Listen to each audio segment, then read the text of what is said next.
Mas qual seria o perfil de um jovem de idade empreendedor e uma pessoa mais madura que vai empreender? Tem muita diferença? Eu diria que tem diferença, sim. Até porque vamos pegar os dois exemplos que você falou, o jovem maduro e o jovem jovem, né? Então, o jovem maduro, eu até fiz uma divisão aqui em três tipos de empreendedores. São aqueles empreendedores sem formação, que é exatamente aquela pessoa que está há 20 anos numa empresa, ou às vezes ela perdeu o emprego devido à crise global, tem o dinheirinho em caixa, não consegue se recolocar, então decide abrir um negócio. Essa pessoa, eu diria que eu chamo ela sem formação porque ela não teve essa formação empreendedora. Muitas vezes ela fez uma faculdade, mas não de empreendedorismo, por exemplo. Então, 80% do que ela aprende é na prática. 20% talvez na teoria, lendo livros, fazendo cursos. Isso talvez se encaixe mais no perfil do novo empreendedor maduro, que você colocou. E aquele empreendedor com formação, que eu coloquei aqui, em geral são aqueles, como você falou, o jovem empreendedor. São estudantes, né, que até pela pouca experiência, eles vão procurar cursos ou treinamentos ou até faculdades que o direcionem mais para esse lado. Então, a diferença básica, eu diria que está aí. Ele vem com os vícios já da profissão anterior, o que pode ser bom ou ruim por um lado, e os novos empreendedores são aqueles que vêm sem vícios, mas já vêm com uma cultura empreendedora maior, por exemplo. O senhor falou sobre faculdade de empreendedores, né? Sobre cursos que incentivam o empreendedorismo. Mas esse empreendedorismo é uma coisa nata ou não? Ela pode ser desenvolvida com a idade, com o tempo, com a insatisfação, às vezes?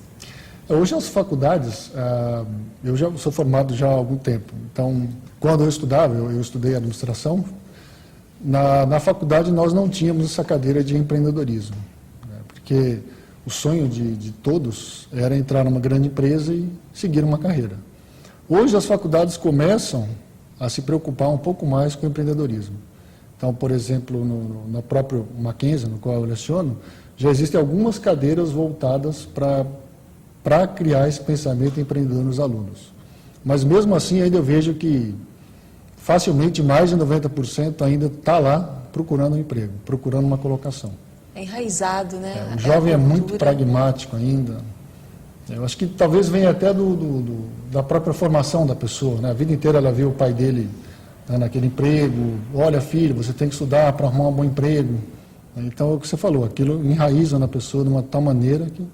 Mas eu não acredito, voltando à pergunta, eu não acredito que seja um dom, por exemplo. Eu acho que dá para ser desenvolvido. Sim. E como desenvolver, então? Através de cursos? Não. É mais que isso. Eu acho que os cursos, sim, ajudam, né?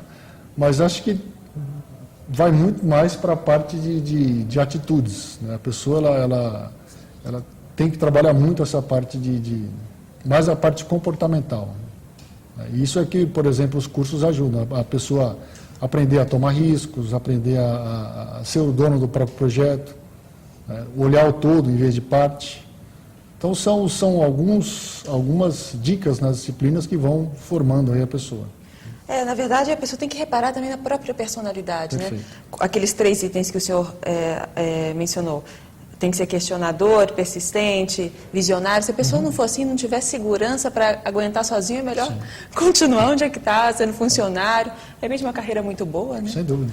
Professor, o Brasil é um país de empreendedores ou não? Como o senhor vê isso? Eu diria que o Brasil é um país de empreendedores, mas de uma maneira forçada, né? Que, por exemplo, muitos empreendedores, eles são empreendedores porque faltam talvez uma opção melhor, né? Ou porque ele não encontra posição no mercado formal, ou porque muitas vezes ele não tem qualificação suficiente para entrar no mercado formal. Eu pego alguns exemplos de outros países, talvez mais envolvidos que os nossos, que existem estudos, por exemplo, na Finlândia, na Holanda e na Suécia, que são países onde o empreendedorismo é levado muito a sério. Nesses países, se a pessoa decide não trabalhar ou ele tem um pacote assistencialista bem forte do governo, né? Ou mesmo se ele decide trabalhar, ele tem um nível salarial adequado. Mesmo assim, eles decidem empreender. Então, o empreendedorismo nesses países é levado como políticas nacionais, né? Então, é criada uma política nacional onde são criados negócios, empreendedorismo, negócios de valor agregado. Por exemplo, eu vou citar um exemplo aqui no Brasil, que é Sertãozinho. Sertãozinho, perto de Ribeirão Preto, interior de São Paulo. Exatamente. Sertãozinho ele é localizado, então, do lado de Ribeirão, e ele é conhecido como o Vale do Etanol, né? Uma paródia do Vale do Silício, lá nos Estados Unidos, na Califórnia. Por que Sertãozinho, no interior, ele é tão estudado como um exemplo de empreendedorismo? Sertãozinho ele tem vários fatores que levam aos empreendedores que estão na região terem sucesso. Por exemplo, são as condições de fatores, recursos e competição entre as empresas. Recursos, então você tem toda a terra abundante ali na região do Sertãozinho e Ribeirão Preto, que as terras são necessárias para que se plante a cana-de-açúcar e vire álcool nas usinas. As plantações têm que estar próximas das usinas. Demanda nós temos por causa dos carros flex. Hoje, mais de 80% da frota dos veículos vendidos são de carros flex. Nessa cidade, em específico, há mais ou menos uns 30 anos atrás, existia uma empresa, na época do Proálcool, isso lá nos idos dos anos 70, 80. Como o governo decidiu tirar um incentivo ao Proálcool, essa empresa fechou. E os funcionários que lá trabalhavam, como não sabiam fazer outra coisa, decidiram investir em pequenas empresas ligadas a esse setor, então, do Proálcool, do etanol. Então a gente tinha basicamente tudo, a mão de obra especializada, eu tinha terreno, eu tinha terras ao redor, demanda interna e o governo. O governo hoje ele incentiva muito a questão do etanol, seja na construção de usinas, seja na capacitação das pessoas, e Sertãozinho então virou um polo. Todas as maiores feiras, temos duas grandes, a Agrocana e a Fenasucro, estão localizadas em Sertãozinho. E, com certeza, o etanol hoje é um item importante na pauta das exportações do Brasil. Então, ali se criou, com todas essas condições de fatores, se criou uma rede de empreendedores muito fortes. Muito diferente, talvez, do que quando a gente decide abrir um café ou abrir uma loja de serviços. Então, eu acho que falta realmente para o Brasil uma política como essa, de incentivar esses setores onde o Brasil é forte. O governo teria que fazer uma pesquisa? O que o governo precisaria para saber como incentivar esses empreendedores? Porque é difícil, né? Há muitas críticas também do seguro-desemprego, vários seguros que o governo dá. E como seria esse seguro empreendedor? Como funcionaria aqui no Brasil, né? Eu acho que uma das coisas que esses países fazem bastante é investir muito na educação. Na educação empreendedora. Então, existem muitas nessas faculdades o que a gente chama que são as incubadoras aqui de empresas no Brasil. Então, nesses países, essas incubadoras são muito fortes. Isso poderia ser replicado aqui. Por exemplo, existe o outro Vale do Silício brasileiro que fica na região de Campinas, principalmente por causa da Unicamp, onde ela tem uma incubadora muito forte, cursos muito fortes na área de engenharia que geram várias empresas de empreendedores nessa região. Então, hoje, praticamente todas as grandes empresas de tecnologia estão ligadas ou estão próximas ali da Unicamp. São iniciativas pontuais como essa que podem fazer com que o Brasil se torne um país de empreendimentos de valor agregado maior. Então, quais seriam as maiores dificuldades para os empreendedores brasileiros hoje?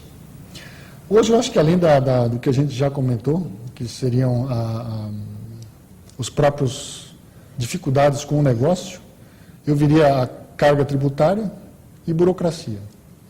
Existe foi feita uma pesquisa do Banco Mundial com 178 países, onde se perguntavam para as empresas darem uma nota para os países, ou seja, qual país ele achava que tinha uma carga de burocracia maior.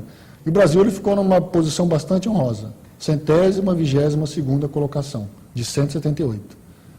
Países como Tanzânia e Gabão, creio eu que fique na África, ficaram na frente do Brasil. Em média, hoje se leva, deixa eu até anotei aqui, deixa eu dar uma olhada, Renato. Se levam 152 dias para se conseguir uma licença em São Paulo para se abrir uma empresa. Em São Paulo, que é a capital, é o motor do Brasil. Então, 152 dias é muito. Imagine um estrangeiro, eu já tive contato com alguns empresários de outros países que não se conformam, não acreditam que vai se levar tanto tempo para se abrir uma empresa.